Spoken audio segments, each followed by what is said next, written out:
Today, we are gathered here to grieve and mourn the death of the Kuki-Zomi-Hmar-Mizo community of Manipur. More than 200 people have lost their life in this conflict. Our life matters. The life of our mother, our sisters, our brothers, and our toddler Tonsi. Lest we forget them. We are here to mourn and to grieve and to remember the life they have sacrificed for our tomorrow. We all know that horrendous human rights violation has been inflicted upon the Kuki-Zomi-Hmar community of Manipur. The worst humankind violation has been inflicted. You can see the pictures here, how they died and how they were killed, how they were tortured. And we know who are the perpetrators. The Meitei Kamok, the Arambai Bengal, Meitei Lipun. But today, we should hold our heads high and then say to ourselves that we will not let the dead go in vain. We will fight and we will defeat the evils, because the evil forces can be defeated by us easily. Believe in ourselves that we can defeat them. So now, one by one, we'll be relating our stories. I will start the story of Nu Dongaiting Hangzo, who is 63 years old. Dongaiting Hangzo is also known as Donnie, and she called herself also Deborah. She is the youngest of 8 siblings, and she belongs to Walveng, Yangtam Lamka, Chochanpur. She belonged to a family who are quite affluent. When we talk of the tribal community, because her father and her grandfather were running a hardware store. And she was also one of the first girl among the Paite community to study in Don Bosco school. But in the 6th grade, what happened was that she started experiencing maniac episodes which were diagnosed by doctor as schizophrenia. From the age of 15 till the time she died, she was a mentally unstable woman, but in spite of the disease or the disability that she suffered, she led a very fruitful life, I must say. She was very, very witty. She spoke many languages. She can speak English, she can speak Hindi, she can speak all the dialect of Lamka, Mizo, Paite, Vaipe, Simte. She was very witty and she was very, very, very intelligent. So what happened was that because of her condition, she suffered from grand delusion and remained highly conscious of her surrounding. Consequently, she spent many years roaming the street like all mentally disabled people do. And in this process, she was molested and then she was harmed also. But at the same time, she faced the challenges that her life has given her with bravery and with wits. She earned her livelihood. She valued her independence. She doesn't live with family. She was built a small hut in Lampel Park by the church, EBC church, and she was very house proud. She have a flower pot with some money plants and she grew gardens around a hut, and she was house proud. She was my cousin, so whenever she comes to my house and I tell her, please spend the night, she said, no, I have my own home, and then if I leave my house, then my stuff will be stolen by the drug addict of Lampel area. Now, so she was very aware of that, we know all of that. So what happened was that, knowing that she was away from her family, she was clever enough to earn her livelihood by working in people's home as a maid. We don't call her a maid, but she used to earn her living, her square meal, by going and washing clothes, by doing dishes, and by mopping the houses of rich people living in Lampel Park. There's so many officers, there's so many ministers living there in Lampel. So many times, when this problem happened on 3rd May, until the time she was killed on 6th July, what happened to her was that we invited her to come, to go to back to Lamka, to go to the CRPF camp in Lampel Park, but her answer was that God is there, protect me, and I will not be harmed. But of course, the radical Rice, Arambai Tengol, kidnapped her and shot her dead on 6th July 2023 when she was on her way to my house in Paiteveng. As it was her routine, she used to come to visit us whenever she lacked something in her home, be it rice or provision for her. She used to come and ask also for money. So because of her delusion that time and not knowing, in 6th July there was a full moon, and then her condition, her situation used to be affected by the moon. Whenever there is a full moon day, she used to become more and more disabled. So she was under illusion that we were still living in Paiteveng when she came to visit us. She came by auto. She fought with the auto driver over the price of the thing because he was demanding 300 rupees and she had just 30 rupees in her pocket. Then the Mera Paibi surrounded her, captured her and asked her, where did you come from? She said, I'm coming from Lampel. They said, which tribe do you belong to? Then she said, I belong to Paite tribe. Then she started ranting and screaming because she was unstable. And not knowing that, they asked her name and she said Mary, because Mary happened to be her daughter's name. So what happened? They caught her, and while they were questioning her, I believe 2 young men, Meitei boy, came and shot her from her right ears. And then she was lying dead. She was lying in the rain, and the Mera Paibi covered her. The police came her and took her body and took her to the morgue in Rims Hospital. Till today, her dead body is lying there and it is rotting. We cannot go and claim her, but that body also, because we have no access to Infal. Secondly, we cannot even identify her body. Then they were going to. Then the CBI came to me in Delhi, showed me the photograph and asked me to identify her.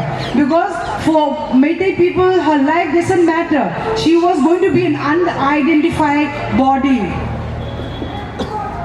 Even the social media has termed her after her death as a suicide bomber, which is so unfair because she was the most gentle person and she would have never died. Donnie, you faced a life that treated you unjustly, yet you persevered against all odds and followed your unique path. Your independence and courage were remarkable. Anyone acquainted with you or familiar with the story is aware of the falsehood that has circulated about you. May you find eternal peace, dear Donnie. Thank you. Look at their eyes. Can you please lift up the photos of Olivia and Hansing, volunteers? Thank you. Look at the eyes, the sparkling hope, which has been snubbed forever. They were early in their 20s, full of life. Both Olivia and Florence were working at Gama Car Wash in Konongmamang, which is in Imphal, owned by one Samorjit Ningthawjam. On that unfaithful day of May 5, 2023, the Meitei mobs, including the made-up IBs, forcefully silenced my two sisters inside the room and they tortured them for more than 3 hours. Where is humanity? When they were found, the room was filled with blood, nails, and I don't know what else. Where is humanity? They have been taken away from us forever. I'm so sorry, my dear sisters. We were not there to protect you that day. May your souls rest in peace. We love you. Thank you.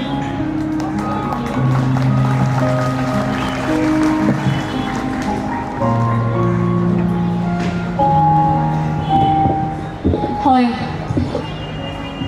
Today I'm standing here to present the voiceless, our brothers and sisters who lost their lives for the cause of the community of the Kuki-Zomi-Hmar-Mizo. Nestled in a beautiful state in the northeastern part of India lies a town called Lamka. The Kuki-Zo, the community are hardworking people. And the story that I would like to tell you all is about the daily wage laborers who are hardworking, filled with love and simplicity in life. For a better future, so that they can take care of their family, they move to the Imphal Valley for better opportunities to make money so that they can take care of their children and their families. Unfortunately, when the violence broke out on the 3rd of May, they were cramped and taken care by a guardian angel who gave their best to protect them. Unfortunately, fate has its own way. The 3 Kuki-Zo brothers of ours were beaten brutally, and they were left alone right in the middle of the road with no help, crying for help, and unfortunately, there was no one who would even dare to help them. They took their last breath, and today, with God's love and miracle, one of them was found alive in the morgue when the people and the police thought that he was dead. How brutal is the world, and how brutal and how humanity has lost its value, that you do not care for another human being. You could have gave one last look at the person who was lying down there. He was found alive, but all they could do was just put him in the ICU, and God helped him, and it's with miracle that he survived. I would like to also focus on our brother Lonio. He married a Meitei lady, and you must have heard the stories, right? She is today ashamed of being a Meitei when her husband was brutally murdered by her own community. Look at their children. He's got 4 children. They're very young. What will happen to them? Till today, the daughter is and doesn't ask them, Mama, where is a daddy coming home? Where is daddy? What will she tell her children? We should not be subjugated like this in future. This is the 21st century, people. This is a gross against human rights violation nation. We deserve to survive. We should stand up for all the people that who have suffered and sacrificed their lives today. We should be the voice. We are so much stronger when we are united, and that is what makes us today. Let's stand for humanity. Let's fight against the human rights violation against the Kuki-Zo community. If you guys are with me, come on, the Kuki-Zo community. Thank you so much. On the 4th of May 2023, he was beaten to death by the Arambay Tengol and Meitei Lipon. His body was like lying on the road, nobody to claim. When you look at this young man, what do you see? He is our brother. He is the son of the father. He is the son from his mother. How would the parents feel? Can you just imagine? Can you just look at this beautiful face who is no longer on this earth? My dear friends, my dear brothers and sisters, please, let's keep our difference and be united. Look at all these victims today. We haven't got any justice. Let's fight the good fight till we get the justice. Thank you.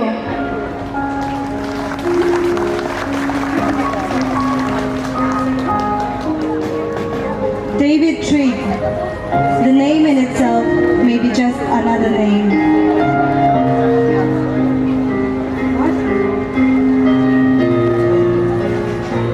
He belonged to the Kuki-Zomi-Hmar community. But now, after this conflict, just the mention of his name now sends shivers to the spine. He was just an ordinary boy who loves to play football. He was just a son to a father who greatly relied on his son to be the backbone of the family. David Trigg was on a holiday to his hometown, unprepared to face the consequence. The consequence was the most brutal death any man could ever think of. He was just not murdered. His death in itself was not enough to satisfy the hatred that they have towards the community. He was a lad from Langza village. He worked in Mumbai for several years. Coming home to spend time with his family for a vacation, he was unprepared, utterly unprepared. On the night of the 3rd May, the state of Manipur was completely divided between the Meiteis and the Kuki-Zomi-Hmar-Mizo communities. David Trigg was innocent. He was an innocent lad and belonged to the community that was hated to the core. He was just innocent. He was just an innocent person defending his village. There is nothing more that is expected from him than just defending his village and his family and his people. The killing of David Hmar was one of the most brutal, ferocious and barbaric incidents that had ever happened. His head was decapitated, hung on a fence and laughed and mocked at. His eyes were gouged out. His both hands were amputated. His skin was ripped off. He was made to suffer until he could no longer exert any sound. And we stand in solidarity for him. David Trigg, we could never forget.